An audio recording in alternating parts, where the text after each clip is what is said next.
Hi, my name is Abraham, and I'm your big brother in recovery, coming back to you with another educational video on recovery. If you like this channel, please press the like button below and leave a comment letting us know if we're getting through to you. This channel, as you know, for those of you who have been with me, is all about helping people in recovery achieve sustainable sobriety by using the big book of Alcoholics Anonymous. We're not saying this is the only way to recover. There are several ways to recover, but this is the way that we choose to use on this particular channel. I hope all of you had a great Thanksgiving and you enjoyed the 10-point recovery plan against relapse, and I hope everything went well with both you and your family. So now we're about to approach another holiday, which is Christmas. But I got another surprise or another message for you today that I want to get right into that I believe is going to add more value to your lives. You're only going to need your big book, and you're going to need your big book dictionary. But what I'd like to do is tell you a true story that's going to set the tone for what we want to talk about today. And then I'll lead into the topic of discussion. I read about a story of some monks that lived in Bangkok that realized that they were about to get raided or looted by bandits or pirates that were coming to steal their valuables. So what they did was they prepared themselves against the assault. And this happened in the 1800s. So now I want to bring you up to the 1990s. 1990 in Bangkok, they were getting ready to clear a passage for road development because tourism had risen to a high standard because a lot of people were vacationing and coming to check out the eastern countries, and they were coming to check out Bangkok as one. And so the country wanted to improve their roads. So they found the location that they felt would be one for clear transportation. And what they decided to do was they decided to bring engineers out and get this whole causeway together so people could commute clearly back and forth, transport. But to their amazement, there was a big obstacle in the way. And this obstacle was mammoth. In other words, it was really, really big. And what they wound up doing is they hired an engineer to come out and say, okay, this obstacle is in the way of the development of the road that we want to construct so that we can have two-way direction so people can commute back and forth without congestion because tourism is rising. So they got a crane, that's what the engineer suggested, and they harnessed this huge piece of dirt. And they started to hoist the dirt up, but midway through the hoist, a crack appeared in the top of the dirt, and they didn't want to harm the laborers that worked trying to get this thing successfully removed. So they halted the hoist. And what they wound up doing is, because they didn't want the debris to fall and harm the individuals that were underneath it because it was so mammoth. But what they wound up doing is they lowered it back down and they started to take a look at it, and an archaeologist was called to the site. And what the archaeologist wound up doing was he made an incision in the back of this massive structure. And to his amazement, he flashed his flashlight through it to see how hollow or solid it was, again, so it wouldn't harm anybody. And what he found out was, as he shined his flashlight through the small incision made in the back of this structure, was a reflection. Now he knew, like we know, that dirt does not cast of reflection. So he began to probe and get inquisitive about the inner workings of this structure. So he dug a little deeper, and he was as cautious as he could be, but in his cautiousness, it allowed the trimmer, allowed a piece of the top of the structure to fall, and he noticed something. And they kept drilling, and then they realized that this was a statue of Buddha covered in dirt, but it was worth $1 billion worth of gold. So the story is that the monks hid the gold, but they covered it in dirt. So therefore, the pirates passed right by it. That's almost like we are on recovery. And I take this as a compliment. I do this channel, and I love doing this channel, and you are letting me know that you love it, and I'm going to continue to do it. But there are a lot of people out there who give me compliments about this channel, but there are a few people who have a problem, and I want to let you know it's okay for us to disagree without being disagreeable. But here's a question I want to give to the naysayers. How can you get upset with me for reading to you what the people, more than 100 men and women, did, and they're suggesting to us to do? I'm not giving you my opinion. I'm only telling you to turn the page so-and-so. I gave a lead a couple of weeks ago, about a week after I got back from vacationing with the wife, and I gave a lead, and it went well at a well-known club. And a few people got a little tight because they felt that I was telling them what to do. And I had to remind them what our book says. Our book says on page 164, I want you to remember the story that I told you, and I'm going to tie all this in. But on page 164, I gave them a disclaimer that was given to me. When you give a lead, you're supposed to share your experience, strength, and hopes. That's what I did. I told them that it was bad and that ain't good. And so I proceeded to tell them what I did in order to recover. But I told them and I showed them this disclaimer. Our book, page 164, second paragraph. Our book is meant to be suggested only. We realize we know only a little. I told you after 39 years of being in recovery, the more I learn, the less I find out I know. God will constantly disclose more to you and to us. Sounds like more to be revealed to me. Ask him in your morning meditation what you can do each day for the man who is still sick. Why? We're no longer sick, but the person who hasn't recovered is still a very sick person. And guess what?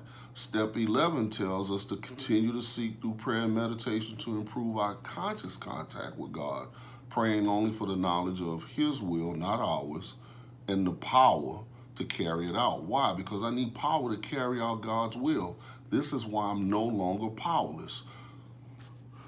The answers will come. Sound like another promise. If your own house is in order, that's the key. But obviously, you cannot transmit something you haven't got. How am I going to tell you how to recover if I haven't recovered?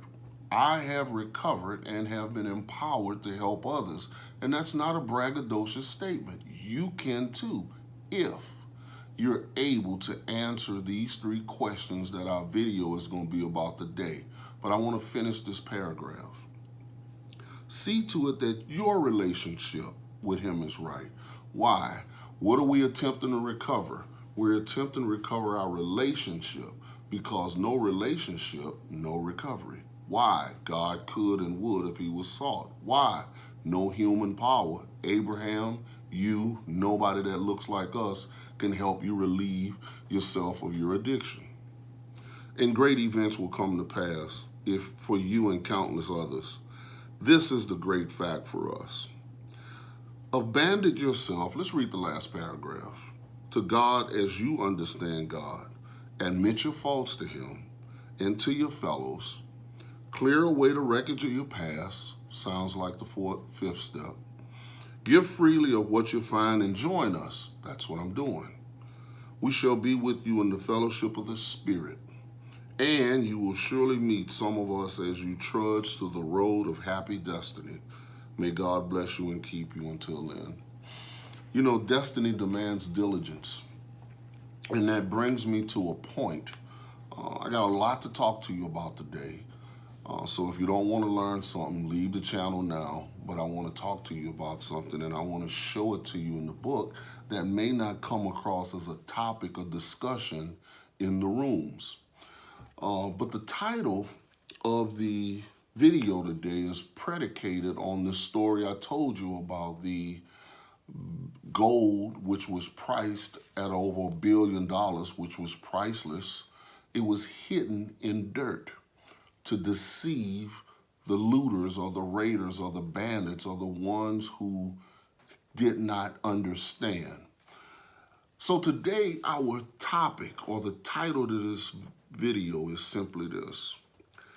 3 questions, the 3 most important questions every person in recovery must answer. You know, there are over 168 must in the big book, but I'm not going to bore you with that because the mind can hold as much as the rear end can endure, but I'd like to get right to the topic. And I'm going to answer those 3 questions for you because, you know, those of you who follow me, you know I'm an educator, not an entertainer. So therefore, I'm more interested in what you're learning.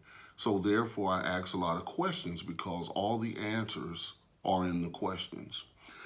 Someone told me, they said, you know, you always talk about that book and this, that, and the other, but notice something. I only talk about it because I read it and I'm passionate about helping people. And according to this philosophy, the 12-step or the AA philosophy, it's suggested that you read it. But I'd like to show you again, in the event that you missed it, what they say.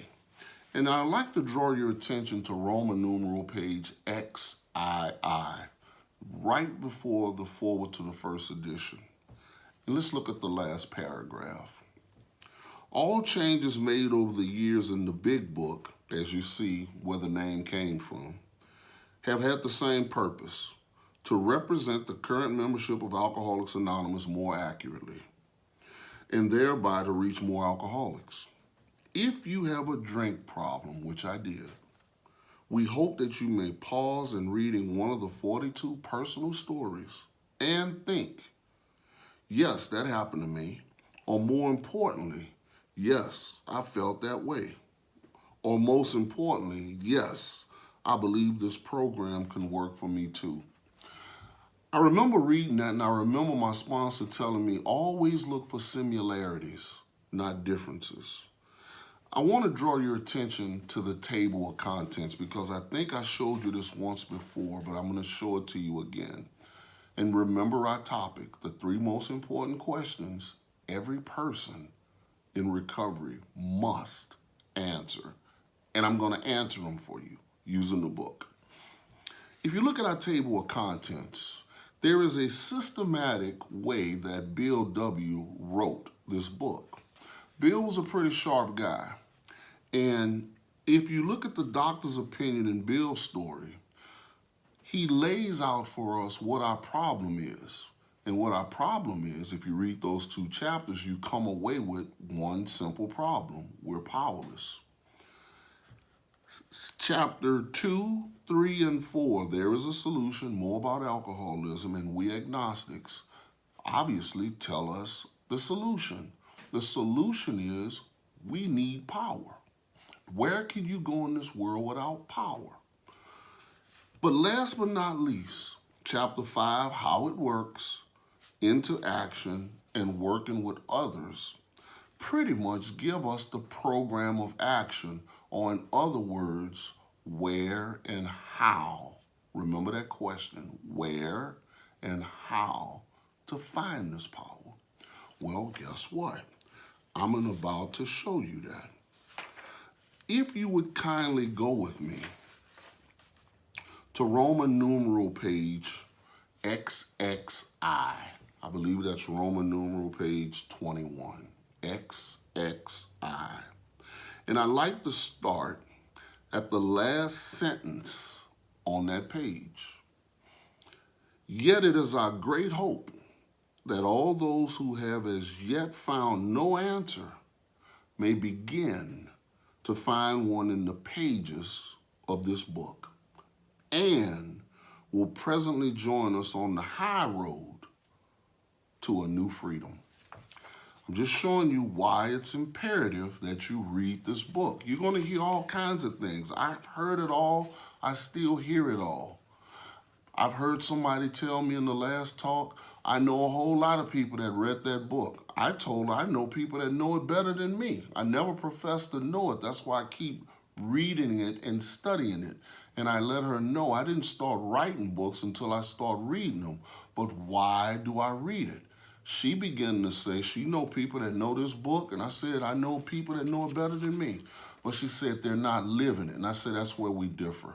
I'm living it. Why? Because the spiritual life is not a theory. It's a way of life. The doctor's opinion supports what I said. We of Alcoholics Anonymous believe that the reader will be interested in the medical estimate of the plan of recovery described in this book. Notice the fellowship, we of Alcoholics Anonymous, they had already told us they had recovered from a seemingly hopeless state of mind and body. First sentence. Second sentence, to show other alcoholics precisely or exactly how we recovered is the main purpose of this book. Third sentence, we hope these pages, where in this book, will prove so convincing that no further authentication or proof will be necessary. Let's keep going. Roman numeral page XXVII. Dr. Silkworth writes, the subject presented in this book seems to me to be of paramount, in other words, foremost or supreme importance to those afflicted with alcoholic addiction. In other words, notice what he said next. He wasn't limited to alcoholism because he was an expert at drug addiction. I say this after many years' experience as medical director. Check this resume out. Of one of the oldest hospitals in the country treating alcoholic and drug addiction. So it clearly tells us in many, many places what we need to do. And I want to show you one more why I continue to read it, and I encourage you to do it as well. Roman numeral page XXX, 3 X's and 2 I's. I believe that's 32. The last sentence. This is Silkworth. How do I know it? He signed his name to it. I earnestly advise every alcoholic to read this book through and through. Perhaps he may come to scoff. He may remain to pray. I just took the man at his suggestion. Now, if you notice, the statue covered, or the obstacle prevented the people from getting through the direction in which they wanted to go. But to their amazement, their obstacle was really their wealth. So this is what I want to show you. I told you in the table of contents. The table of contents is broken down into where as though the problem is diagnosed first, then the solution. Last but not least, it comes down to step 3. Do you want to make a decision? If so, here's the decision. Do you want the power, or you want to remain powerless? Because there's only one that has all power. May you find him when? Now. Guess what now is translated into? At once. Let's go to page 45. Let me show you something. Page 45 is going to synthesize or bring in alignment everything I just told you about the table of content. On page 45, it clearly states on the first paragraph, lack of power. That was our dilemma. That word means problem. We had to find a power which we could live. Why? Prior to me finding this power, I was a survival expert. I didn't know how to live. And it had to be a power greater than me. Obviously, but where and how were we to find this power? That's the two questions. I got a third question. You remember the three questions every person in recovery must answer? Here they are right here. Where and how? But there's a question that's missing. And I'll tell you what that question is later. Let's keep reading. Well, that's exactly what this book is about. Now you see why we need to read this book continuously, not just memorize and regurgitate a paragraph to sound profound in a meeting, but to internalize it, because guess where everything is? It's inside. Watch this. Its main object or purpose is to enable you to find a power greater than yourself, which will enable or which will solve your problems. That means we have written a book which we believe to be, watch this, spiritual as well as moral. Spirituality. We've written a book about spirituality, not religion, as well as moral. Well, guess what? Psychology. Why? Because the spirituality will change your psychology, your mentality. Why? We're going to introduce you to some new spiritual principles that will hopefully replace or evict the principles that you're currently living by, because whether you are aware of it or not, you are not your personality. Your personality is a learned behavior. And guess what? Your mind isn't you. Your mind is a tool to be used by you, but until you recover, you won't discover that. You'll think your mind is you. That's why you'll do anything that comes to your mind.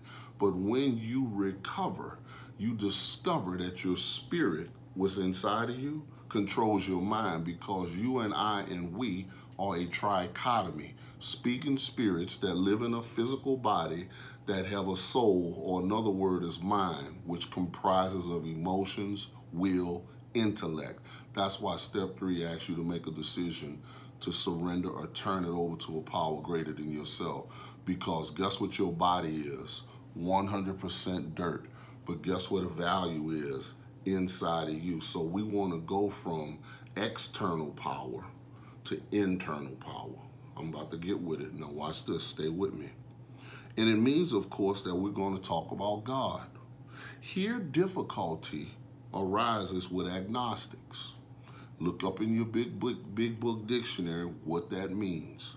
Many times we talk to a new man, and watch his hope rise as we discuss his alcoholic problem and explain our fellowship. He loves to hear that.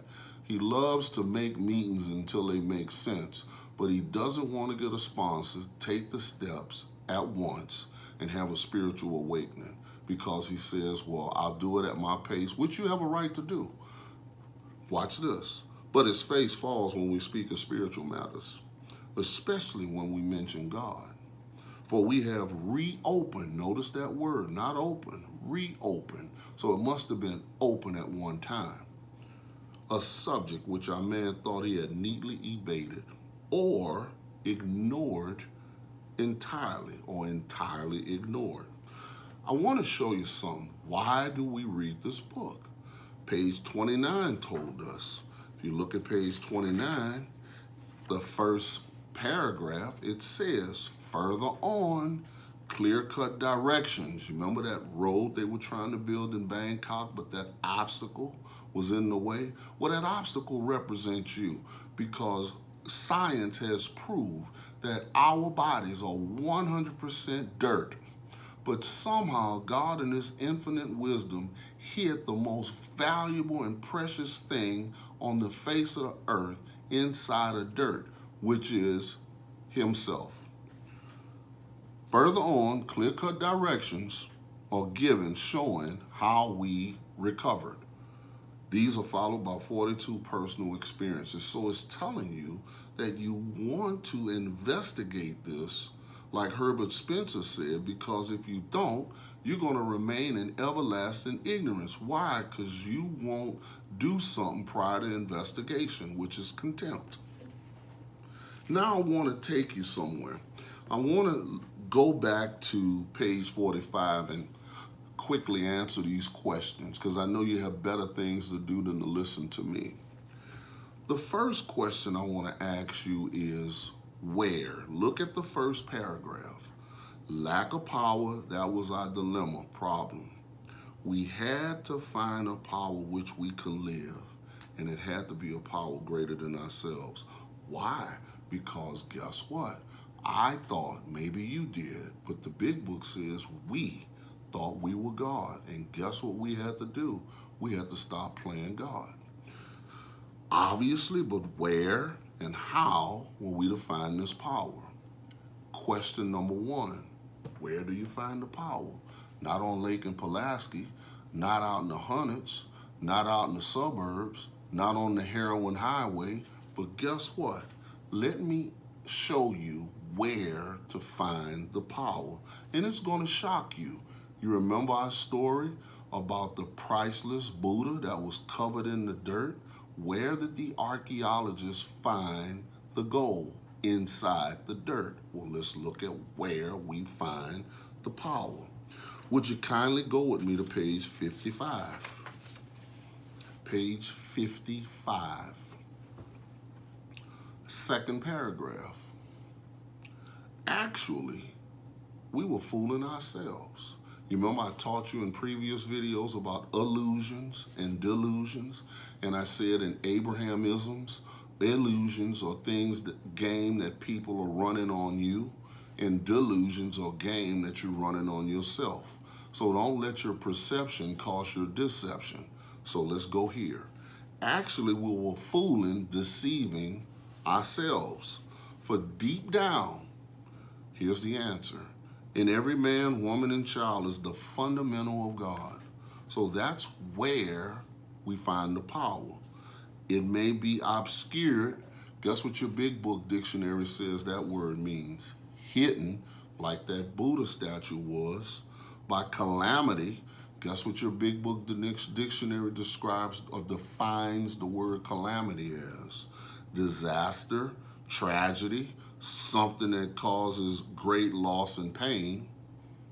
By pomp, guess what it says pomp is? Simply vainglory. Or how about this? Vanity. I remember reading something about Solomon, the wisest man in the world. He came to the revelation that it's all vanity. But what is vanity? How about this? Inflated pride in oneself, thinking I'm God. That's insane.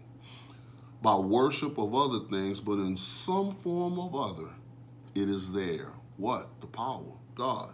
For faith and the power greater than ourselves, in miraculous demonstrations of that power in human lives, or facts as old as man himself. We finally saw, check this out, that faith in some kind of God was a part of our makeup, just as much as the feeling we have for a friend. Sometimes we had to search fearlessly. That sounds like step 4. Made a searching and fearless moral inventory, but he was there.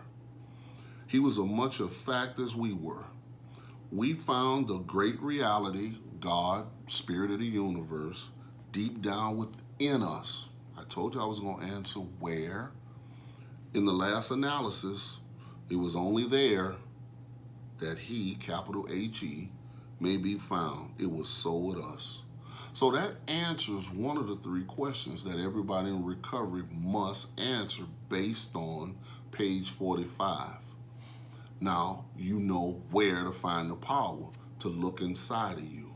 Here's the second question, you remember? Obviously, but where and how? You'll be shocked to find out how. That's why I've been telling you in these videos, you need to study this book. Not only study it, but do this. Go to page 59. Turn a couple of pages over. And this is going to shock you. Half measures avail us nothing. We stood at the turning point. What's the turning point? Do you want what we have or you don't? Do you want to recover Do you want to resume? Do you want the power? Do you want to remain powerless? I don't know. That's why I'm doing these channels. I'm just a sober person offering newcomers suggestions on recovery. Put the acronyms together and it means sponsor. Watch this. Half measures avail us nothing. We stood at the turning point. We asked his protection and care with complete abandon, surrender. Here is how we find the power. You ready? Here are the steps we took, which are suggested as a program of recovery. Notice it didn't say the meetings we made. It didn't say the sponsor we had. I am not being rude by making these statements. It did not say how many big book studies you attended, how many 12 and 12 groups you went to. All that is vanity. Guess what? Inflated pride in yourself. But the steps you take, because the only thing that's going to cause your personality to change is to implement these principles. However, no one, myself included, has been able to maintain anything like perfect adherence to these principles, because behind every step we take, there's a principle attached to it. Let me show you something else. Now I've answered where to find the power inside of us, just like the gold was inside of the dirt. This is dirt. Inside of this is your spirit. God does not talk to your mind, he talks to your spirit. That's why this is a spiritual program. Why? Because your mind is where the problem is. How do we find the power? We take the steps. We have a spiritual awakening. And guess what? Page 132, it says we have recovered and have been given the power to help others. Now, here is a question that most people never thought about. We answered where, we answered how, but always start with this question first, because this question is the motive on why do you want to recover. Let me show you what I found. Go to page 77, and it clearly tells me the reason why is because the top of the third sentence, our real purpose is to fit ourselves to be of maximum service to God and the people about us. So the reason why I want to recover is so I can develop and get reconciled back in the right relationship with the one who created me. Why? So now the power can flow through so I can carry out his will. And guess what I found out? When I surrender self-will and accept God's will, I start to discover my purpose. You remember, they couldn't discover the goal because it was hid in a place they never thought it would be. But the minute they shined the light in the dark places of the dirt, they discovered it. And guess what the word discover means? Simply to uncover. So this video is to help you to uncover those secret or those dark places in your life. That's why you must take these steps as prescribed so you can get better.